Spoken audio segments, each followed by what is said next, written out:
369वां अध्याय आंतरिक प्रलय और गर्भ की उत्पत्ति का वर्णन। मानव योनि में गर्भ में प्रविष्ट हुआ जीव पहले महीने कलज रज वीर्य मिश्रित बिंदु के रूप में रहता है। दूसरे महीने घनीभूत होता है, कठोर मांसल पिंड रूप का धारण करता है। तीसरे महीने अवयव प्रकट हो जाते हैं। चौथे महीने हड्डी मांस त्वचा प्राकट्य होता है। पांचवें महीने रोए निकल आते हैं। छठे महीने भीतर चेतना आती है। सातवें महीने दुख का अनुभव करने लगता है। उसका शरीर झिल्लियों से लिपटा होता है। मस्तक के पास जुड़े हुए हाथ बंधे होते रहते हैं। गर्भ का बालक नपुंसक हो या उसके उदर के मध्य भाग में रहता है, कन्या हो तो वाम भाग में रहता है, पुत्र हो तो दाएं भाग में रहता है। पेट में विभिन्न भागों में रहकर पीठ की ओर मुंह किए रहता है। जिससे योनि से वह रहता है उससे ही तरह अच्छी तरह ज्ञान होता है, इसमें तनिक संदेह नहीं है। इतना ही वह मनुष्य लेकर वर्तमान जन्म तक सभी वृत्तांतों को स्मरण करता रहता है। गर्भ के अंधकार में जीव बड़े कष्ट का अनुभव होता है। सातवें महीने माता को खाए पिए हुए पदार्थ का रस पीने लगता है। आठवें महीने उसके गर्भ में भीतर बड़ा उद्वेग होता है।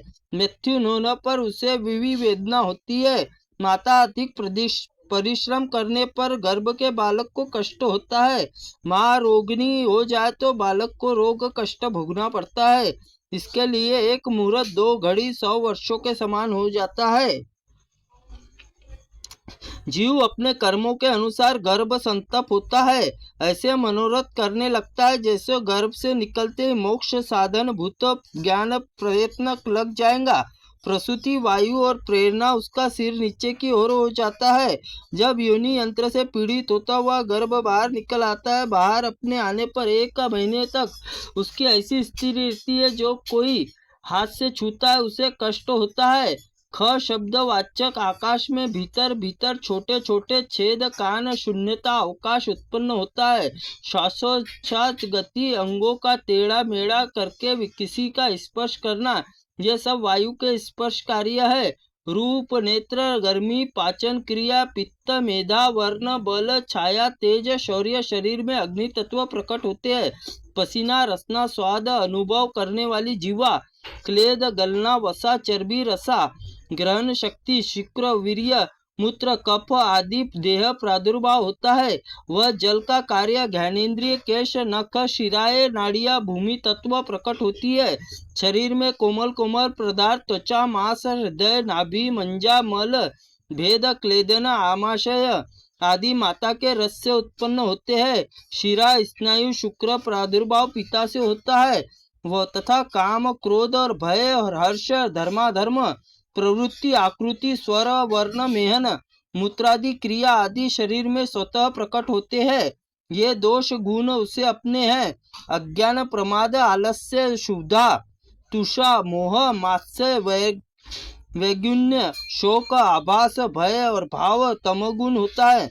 महामुने काम क्रोध शौर्य यज्ञ अभिलाषा बहुत से बोलने की आदत अहंकार दूसरों का अनादर करना, ये रजोगुण कार्य है।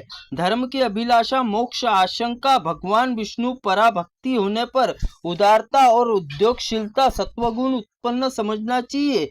और चंचल क्रोधी डरपोक अधिक बातूनी कलह रुचि रखने वाला तथा स्वप्न आकाश मार्ग से उड़ने वाला मनुष्य अधिक वात वाला होता है।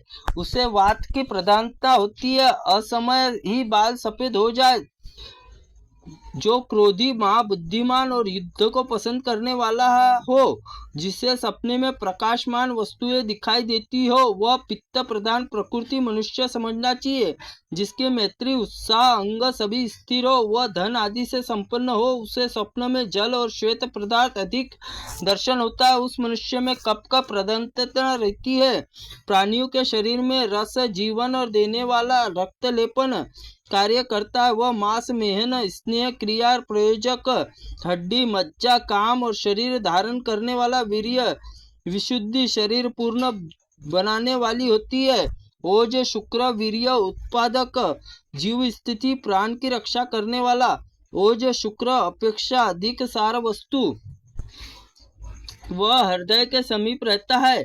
उस रंग का कुछ कुछ पीला होता है। दोनों जंघे समाप्त पैर उपलक्षण होते हैं। दो जो भुजाएं उदर और मस्तक 6 अंग बताए गए हैं। त्वचा 6 स्तर है। वही एक तो वही है जो बाहर दिखाई देती है, दूसरी वह है जो रक्त की धाराएं करती है, तीसरी किलास धातु विशेष है और चौथी कुंड धातु विशेष है जो धारण करने वाली है। पांचवी त्वचा इंद्रिया है, छठी प्राणों की धारण करने वाली मानी गई है। कला भी 7 प्रकार की है। पहली मांस धारण करने वाली, दूसरी रक्त धारणी, तीसरी जिगर लह आश्रय देने वाली, चौथा मेधा अस्थि धारण करने वाली, पांचवी मंजा और श्लेष्मा और पुरुष धारण करने वाली जो प्रकाश में स्थित रहती है। पित्त छठी धारणा है करने वाली है। सातवीं शुक्र धारण करने वाली है, शुक्राशय में स्थित रहती है। इस प्रकार आदि महा अग्नि पुराण में अत्यंतिक प्रलय और गर्भ की उत्पत्ति का नामक 369वां अध्याय संपन्न हुआ। त्रुटिपूर्ण वाक्य के लिए भगवंत आप हमें क्षमा करें, हम आपसे क्षमा प्रार्थनीय है। ओम नमः शिवाय नमः। ओम अग्नि पुराणाय नमः। ओम भगवते वासुदेवाय नमः। ओम नमो नारायण भगवते वासुदेवाय नमः।